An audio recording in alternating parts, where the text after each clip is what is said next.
All right. So today I want to walk through a game of the Vale of Eternity. This is a game that I completed pretty recently, and something that I've really been liking on BGA.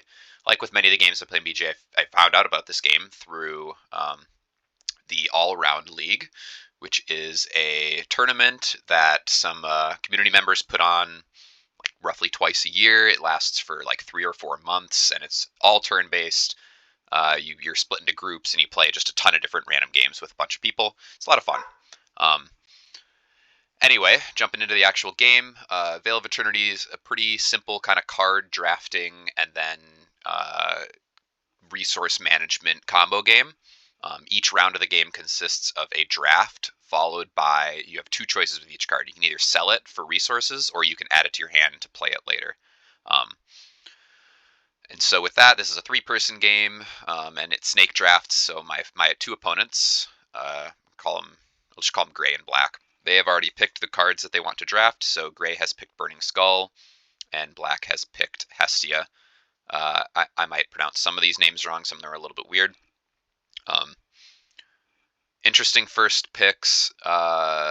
Both can be quite strong. I mean, the points for Burning Skull can add up. I probably wouldn't have picked it, but it's decent. So I believe my picks are going to be for what I'm thinking right now is so Ifrit, not a lot of points. I'm not a big fan of this card. Behemoth can be a big payoff later, but Kappa and Triton kind of obviously already play off of each other. So if I remember correctly, I think I picked both of them, but I might pick Behemoth and Triton so I could then play Triton on my next turn. Since Behemoth, when you sell him, he gets an extra resource, um, where Kappa would not allow me to play Triton. So I think I actually picked Triton and Behemoth. Yes, I do.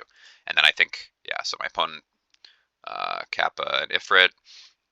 I was not tracking the cards my opponents grabbed in this game. This was a turn-based game, and sometimes I do track, but in this one I did not take the time to do that.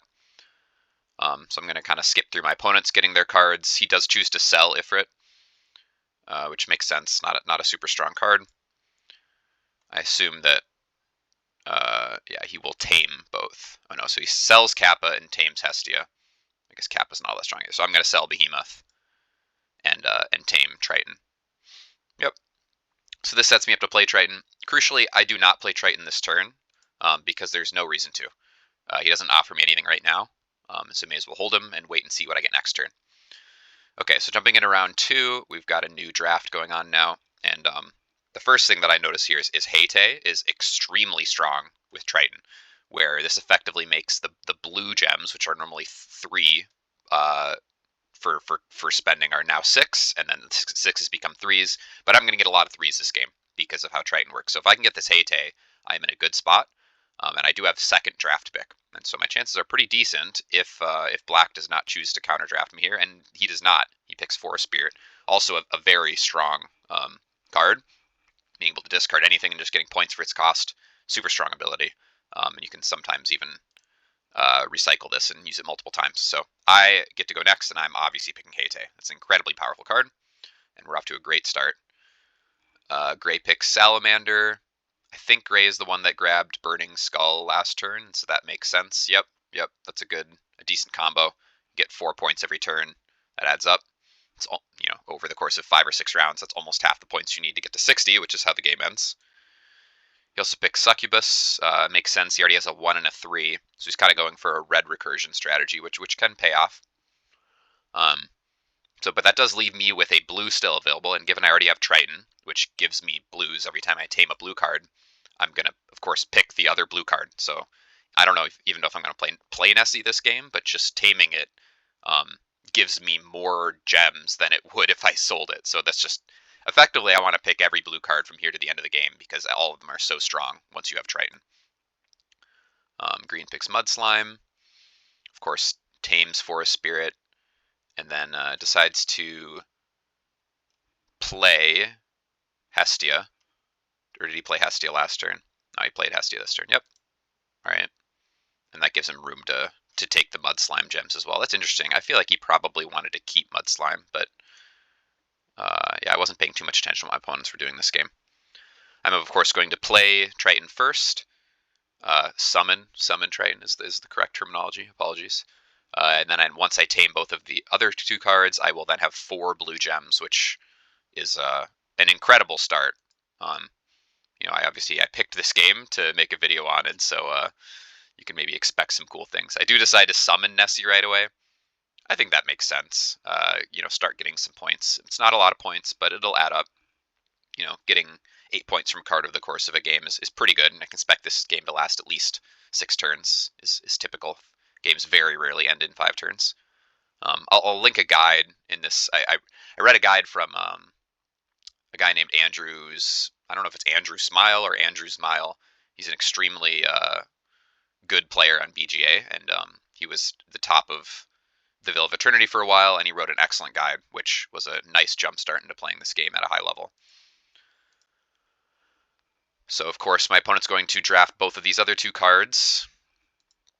Oh, no, he's not. He's going to sell Succubus. I really thought you'd keep Succubus there, but I guess it lets him play Salamander right away and start his Burning Skull going, so that's fair. It is 4 points now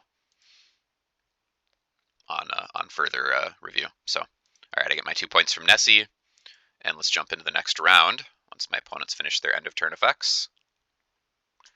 Okay, so I went first, and I clicked through it right away. For obvious reasons, I picked Hydra.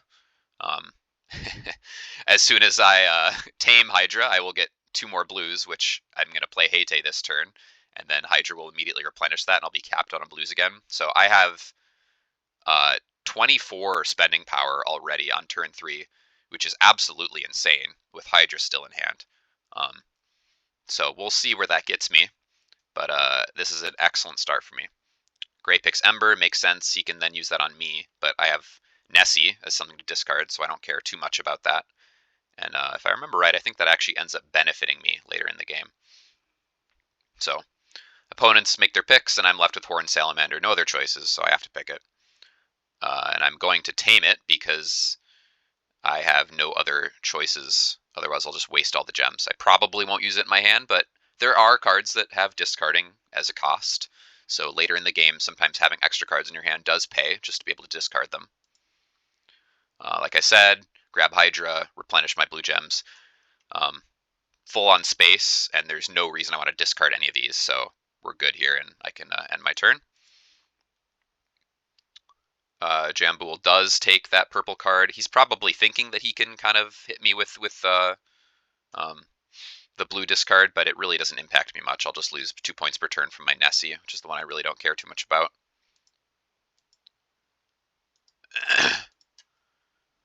And let's see. Black summons Forest Spirit. Not really sure why he's doing that. There's no reason to rush. He should probably hang on to this and wait to play it when he finds something with even more than 8 cost. I think it's a little hasty on his part. There's no reason to try to get those points right now. May as well hang on to it. It's a big thing that Andrew calls out in his guide. You should only be playing things when they actually start to benefit you. So I played Heyte this turn specifically because if I didn't, Taming Hydra would have overflowed my gem pool. You can only hold 4 gems at once. And so it was more efficient to spend the cost now and then fill up my gems again. Otherwise, I would have continued to hang on to Heyte. But in this case, it would have been a waste of gems to not do that. Jambool gets another 4 points from his end of turn effects. Pretty good. And now he is first. I'm calling him Jambool. That is not accurate. I should probably go back to calling him Gray. Jean Bamboul, maybe? Maybe it's French. Is that the French flag? Yes, it is. A lot of French players on BGA. Jean? Probably Jean. Anyway, I digress. What does Gray want here with his setup? Maybe Undine to start getting some additional gems. He can pretty easily support this extra blue generation. I don't know. Let's see what he wants. He decides on Dragon Egg. Oh, because he has that card in hand. He has the blue discard dragon in his hand. So that'll let him play that for 3 instead of 7, but at the cost of an extra card. Black takes a blue. But that means that I can now take another blue card.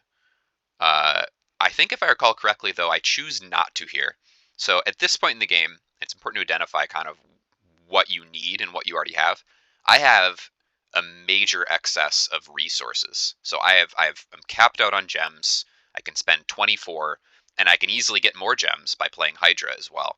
And so I identify that I need a point generation engine, which means two things. One, Eris, insane, because this can combo with basically any other high value card to get me a bunch of points.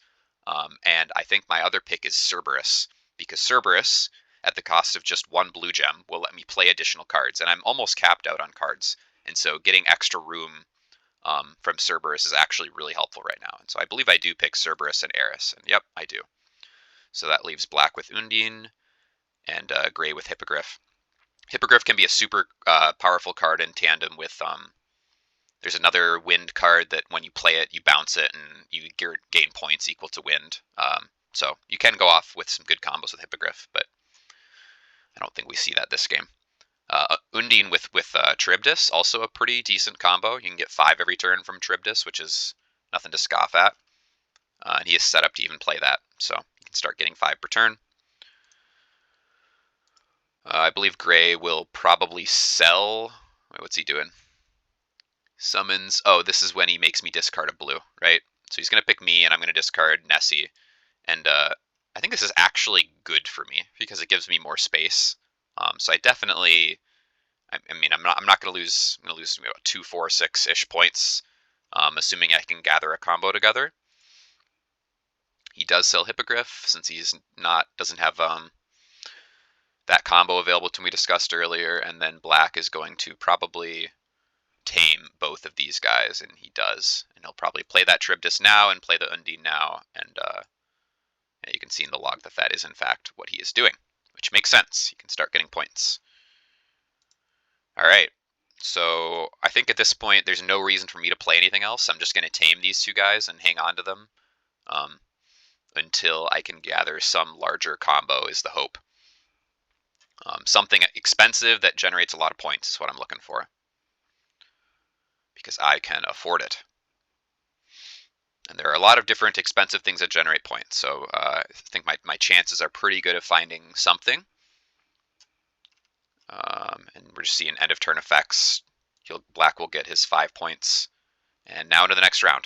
Okay, so looking at this board again. I kind of like Tengu. Tengu is nice for just some quick points. My first thought is Young's Forest Spirit, not great for me. I mean, I have a free discard in Horned Salamander, but I have so much money that spending extra room to save on gems is not a big deal. Freya, definitely not good. Medusa, definitely not good. Overall, I'm not too pleased with this board. These are not things I really want. So I think going in my turn, do I think I pick Tengu? Oh no, I do pick Young Forest Spirit. I guess the thought is if I get something else really expensive, then, because I mean, Eris will let me double play something expensive, so I can Young Forest Spirit into the expensive thing, Eris it back to my hand, and play it again. That's probably my thought process. But I do lose out on Tengu as a result. I don't remember if I pick Firefox or Medusa here. I do pick Firefox. Makes sense. I'm gathering things in my hand, and while it's not a lot of points, sometimes you do just need the 6 or 7 points to tip you over the edge in order to get to the 60 threshold. So I will again just gather these into my hand and wait. There's nothing for me to do other than wait. No reason to play anything. Gray plays his Undine again. Makes sense. He'll keep getting those 5 points a turn. He also plays Sea Spirit, so this is going to start getting him points as well, since he can accumulate some extra blues. Not a lot of points, but they do add up eventually. It is a little bit late in the game. We're on turn 5 to start relying on end of turn engines. You really need to get those going immediately for them to be worth it, because they do not give you that many points. So Gray will take Tengu. Makes sense. Oh, no. Oh, he does sell. Let's see what he ends on here. He's just undoing his turn a couple times.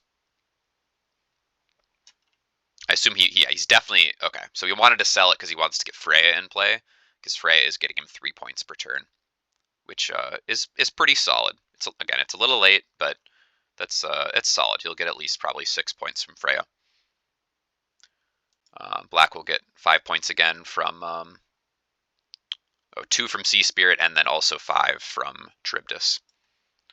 All right, and Gray also also has a decent point engine going. Again, it's a little bit late, but he has been getting 4 points a turn from these two, which these have definitely paid off. They've been quite good for Gray. And you can see that I am quite a bit behind in points, but that's okay. I have loads of gems, and as you can see, I am now going first, and we have hit exactly the kind of card I'm looking for, which is Eternity. Eternity, huge point bomb, costs 12, which is just 2 blues for me since they're worth 6. And when I bounce it with Eris, that will be an additional 12 points to play it again. And so Eternity is the obvious pick for me. Hopefully that will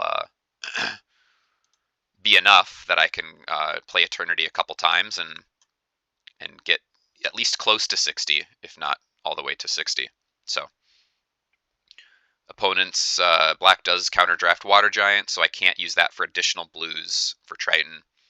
And I'm left with, I think they leave me with Dandelion Spirit. No, they leave me with Rock Golem. So see if I can. I mean, this card is no longer good for me at all because it's kind of a non-bow with Hate, where my purple 6s are now worth 3. So Rock Golem will score a lot less points. But this is a very good card. Typically, it combos with the other Golem really nicely if you can get them both. Okay, so this is the point at which I start doing some math. Young Forest Spirit, now a very good pick because this will give me the ability to play Eternity the first time for free while scoring at least 12, and then bounce it with Eris the first time, and then replay it. And I can do all of that with just 24 because I'll have to overspend a bit on Eris, spending 2 blues. But the math does add up there, where I can. Actually, I think I figured I can play Firefox first, and the reason for that is then I can ditch Rock Golem and get 3. Or do I use? I math out a couple different ways for this to work, and I'm not going to math it out in this video, but I do find what I think was the optimal play, and let's just watch it unfold. It's pretty nice. I go through a bunch of different options. I think I sell Rock Golem to play Hydra, and then replenish my gems in order to play Eternity a second time. But one of the keys here is getting Firefox into play is really good because it'll give me an extra 4 points each time I play Eternity as well. So this card definitely pays for itself. It'll net like plus 13 or something if I can play it before Eternity and Young Forest Spirit. And then Cerberus will also let me keep my combo going. So it's almost like I could see the future this game. But you set yourself up to get lucky, and sometimes you do. So let's watch. Tame Eternity. And then I'll leave Rock Golem here because currently selling it would waste. Actually, I think okay. So I do kind of the naive play first and then realize, wait, there's a better play, I think. So I think I do undo my turn. Yep, I undo because I've seen that there's a better way to do this. And there in fact is. So let's go all the way back. Don't sell Rock Golem and don't tame Rock Golem because initially I tamed it just to get 1 extra point for Firefox, but it can get me more points later, which we'll see. So now I've played Firefox, I score for my hand. Young Forest Spirit lets me discard my useless Horned Salamander we talked about earlier to play Eternity instead, which now scores me 16 because I've got 4 families. I can now play Eris, and Eris will let me bounce my Eternity for another 12 points. Now I can play Cerberus, I believe is what I do next. Yep, and that gives me some more room to play additional cards. And so I think I'll pitch the suits I already have. So pitch green, pitch purple, and I can pitch Triton as well because that's no longer doing anything for me. Yep. Now I can sell the Rock Golem now that I've got open gems, and I can play Hydra to replenish my blues, which will then let me play Eternity. And we can see I am currently at 41. My recording thing is in the way, which means that if I earn the 4 from Hydra, I jump up to 45, and Eternity will be another 16, putting me just over 60. So 45, I get the 2 blues to afford Eternity, and go to 60 for the rare turn 6 ending of the game. And at this point, it no longer matters what my opponents do. Even with playing the Goblin to steal a point from me, that's not going to be enough because I am at 61. So we'll kind of rush through the rest of these. So anyway, it's a very cool game where I kind of get one of the best combos, which is Hate plus Triton, I think. And then I land kind of the perfect combo pieces along the way and hit exactly 60 points for an early game ender. So this is the kind of thing you want to look out for when you are playing this game. Um, Assembling a combo, having a bunch of cards in your hand and carrying over gems is perfectly okay, as long as you know what outs you're kind of looking for. And in my case, that was, great start for gem generation. And then, I need to look for point cards. And so I made I would say a pretty pivotal decision to pass up taking Undine when, I already have blue. And so, some people might just say, oh, you've got a blue combo. You want Undine to continue your blue combo. But that's not what I needed at that point. It was, I needed point generators. And so I picked Cerberus and that 9 dragon. And those ended up being crucial to me winning the game. So yeah, cool game. Everything kind of went perfect. And this is kind of why I like this game is you get to assemble these big combos and then go off and kind of the nuance around figuring out which things to pick. I even surprised myself a couple times. There's a pick that I forgot that I made. The Forest Spirit also ended up being crucial, right? In that situation, I could have maybe picked the 3 wind guy that scores points, but instead I pick Forest Spirit, and because of that Forest Spirit, I'm able to drop Eternity more easily. So, kind of a lot of you don't make that many decisions in this game, but the decisions you do make are incredibly important. So that's a Veil of Eternity. Hopefully you enjoyed, and GG's everyone.